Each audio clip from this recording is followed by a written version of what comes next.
All right, folks.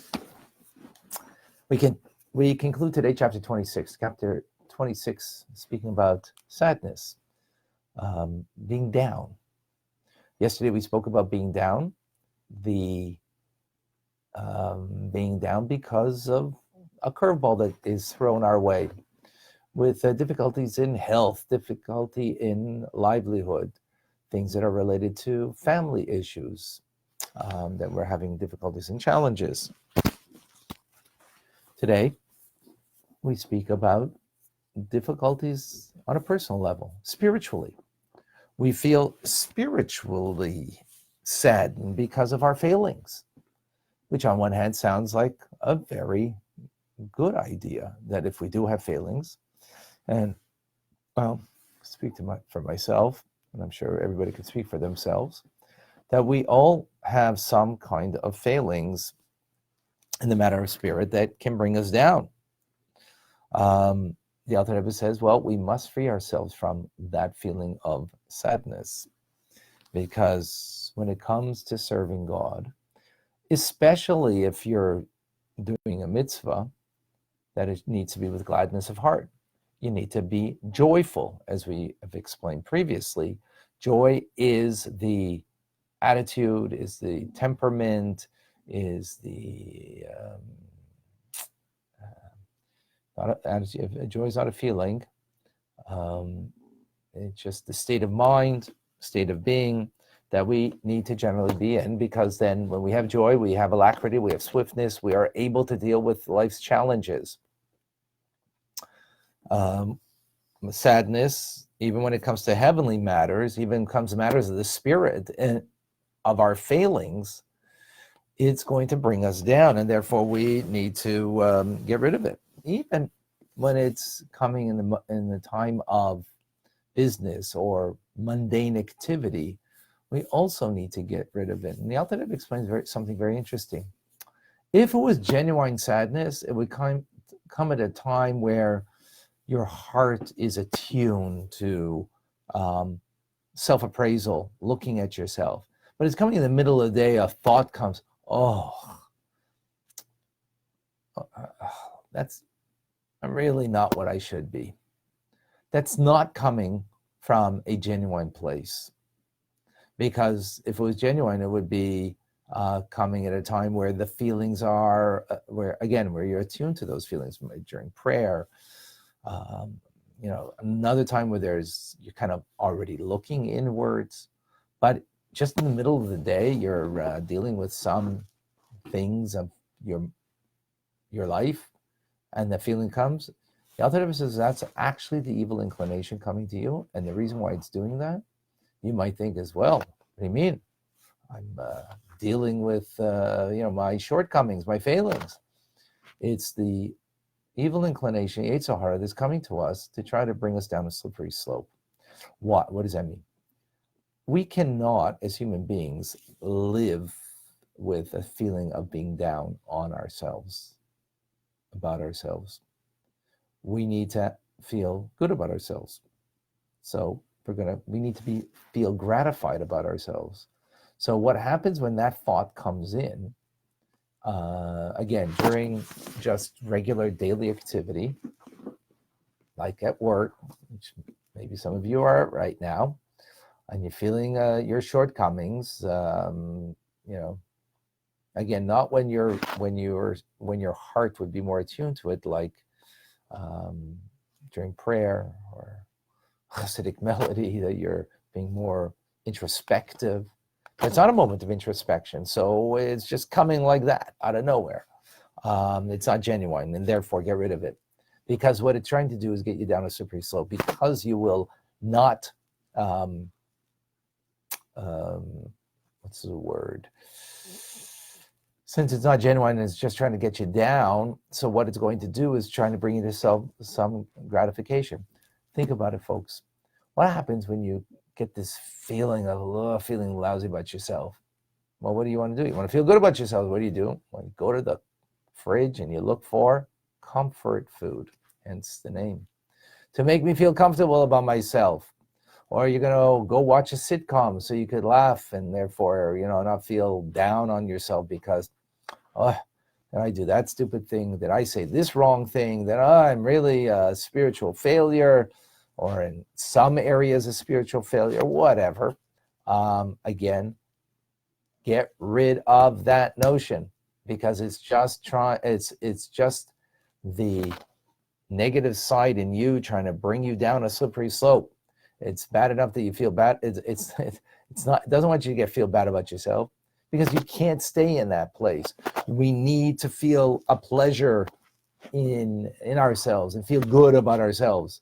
So we're going to gratify ourselves so we don't feel that sadness or being weighed down because of our failings.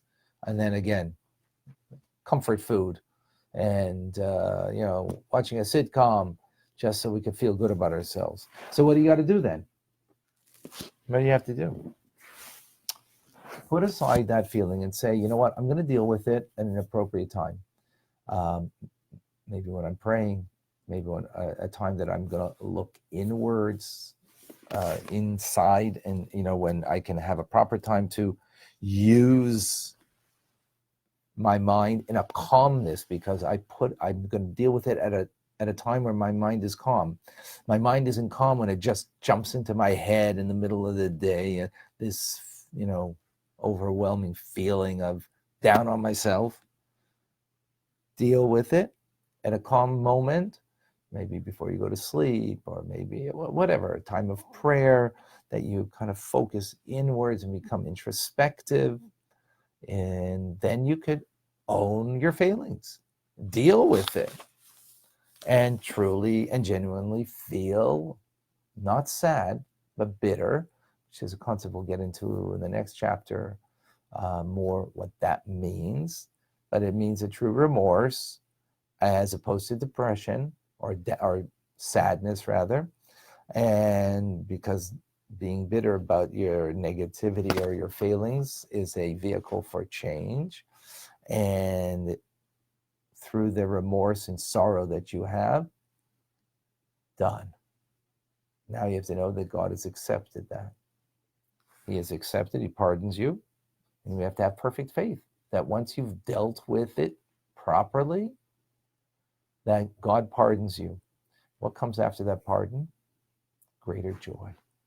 Why greater joy? Because you've dealt with what you need to deal with. By dealing with it, this is the concept that we said, that what follows sadness, because remember, there was that moment of sadness. You did not let it control you, because you dealing with your failings in a moment that you can be introspective in a calm way, that your mind can deal with what your failings are in an appropriate way. And once you've dealt with it, having perfect faith that God is forgiving, abundantly forgiving. He forgives even though you've asked. This is a challenge that you have, that it's been hundreds of times that you've asked for forgiveness because you've failed. God forgives the 100th, 1,000th time as if it's the first time, not like a human being. With that knowledge that we're surely cleansed from the sin because we've dealt with it in a genuine way, there's true joy that comes in God that follows this. And this is the idea that we spoke at the beginning of the chapter, that there is a profit from the sadness that we feel. The profit is not dealing with it when we're in that sad mode, just when it comes to us, dealing with it in the appropriate time that I could own my stuff properly and genuinely deal with my failings. And there comes a great joy after that, because you've dealt with it in a healthy way, in a proper way. You sense cleansing, you sense, and you, or at least you have perfect faith that God is pardoning you because you dealt with it in a real way. And then comes joy, because that's the state of being we need to be in. That's the attitude we need to have. That's what we need to be living in. That's powerful. That's beautiful. A lot of empowering ideas there to use in our lives. Fred, hello. Migs from the Philippines, good evening to you. And Fred is with us from Pomona, California. Linda from Nebraska, Boker Tov. Elaine from Georgia, good morning. Silvana from Indonesia, shalom. And Rick, thank you for joining. Erica from Norway, hello. Sigalit from New York, thank you for joining. Anna from Hungary, shalom. Golda from the US, thank you for joining. Jean from New Jersey, shalom. Mary from Manila in the Philippines, good night. Everybody go to sleep with teachings of Tanya. Julie, Boker Tov. Thank you, Julie. Susan, how do we deal with those feelings? Well, that's challenges that we can't let feelings control us or get the better of us or be, that we allow our feelings to live with our feelings. If we know that those feelings are coming from a bad place, it's just trying to get me down. And from, getting down a slippery slope, not just down, but a slippery slope, right? Because I got to feel good about myself. So it's going to bring me to do things to make me feel good about myself in a, physical gratification but not dealing with anything inappropriately. So it's not denying those feelings. It's saying, okay, not now, because it's not genuine now. I'll deal with the feelings later with a calm mind. It's not just like came to me like this feeling, and therefore, that's not a genuine feeling of feeling bad about, or remorse for your failings.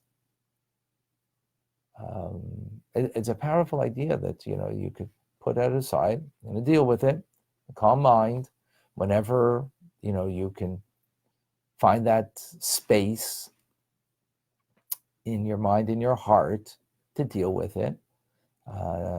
Sometimes during the day or at the end of the day, whatever, and work it through.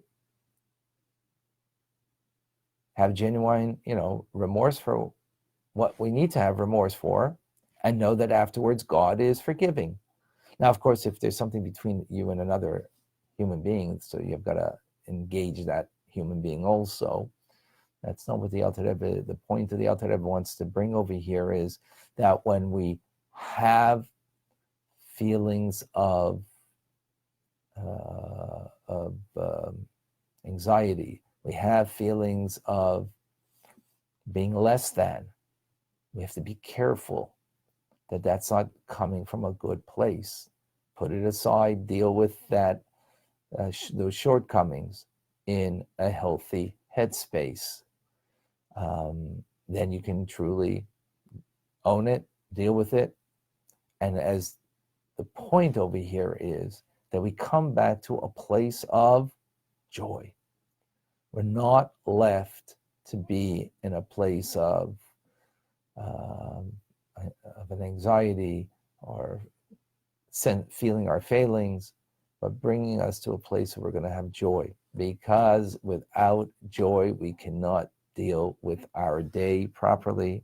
We can't deal with life's challenges appropriately, and we need to be in that space. I hope that's clear, Susan. Thank you for bringing it up. Margaret Lozata, Tim. Okay, thank you, everybody, for your thank yous. Any questions?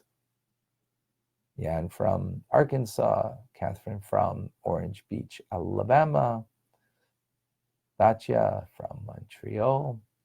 Thank you for joining. Rob from Zimbabwe. Okay, on Instagram, what do we have? Jonathan from South Orange, New Jersey. Adam from the Holy Land of Israel. Adina from South Africa. Stephen. Jonathan, yes. Connie from London. I missed someone on Instagram. My apologies, Mary Ellen. Emotions are fluid. What I feel in the morning are gone in the afternoon. Yes. Or, if there's strong feelings, not necessarily, and they will fluctuate. Absolutely, they are fluid. But if we have strong feelings about something, they will resurface.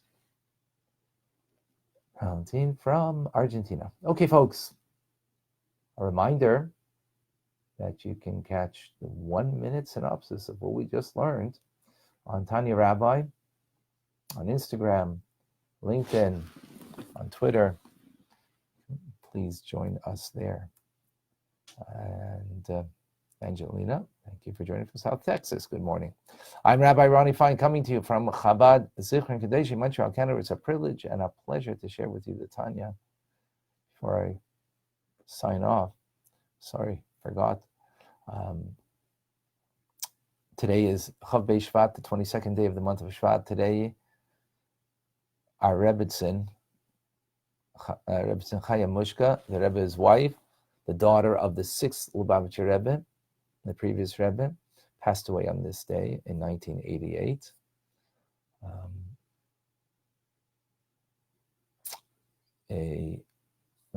For me to say a remarkable individual is like, an understatement, and perhaps not even not the appropriate statement, but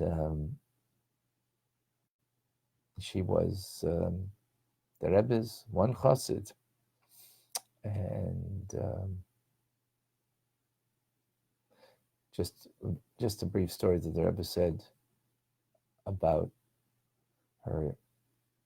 First of all, that she could give blessings. Someone came to the Rebbe, and the Rebbe said, well, you can get from her blessings, almost to suggest just the same.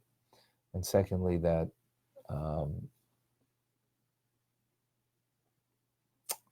the Rebbe had said that the 15 minutes that they would have tea time on a daily basis together was as dear to him as his putting on tefillin, which is a positive commandment of the Torah,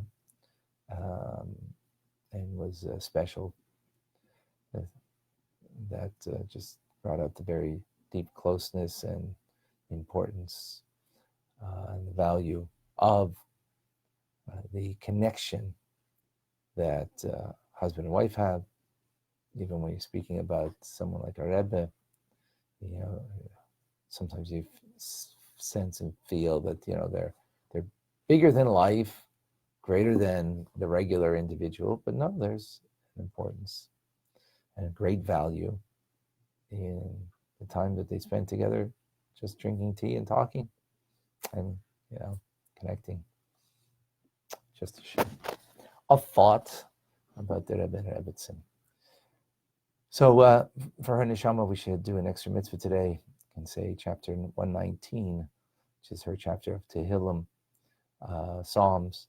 Give extra charity, learn extra Torah, share this in her honor, and may her neshama go not only from strength to strength, but that take care of us down here as a Melitz Yesher, as someone who is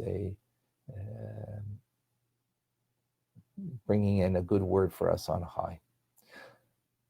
Have a wonderful day, and to be continued.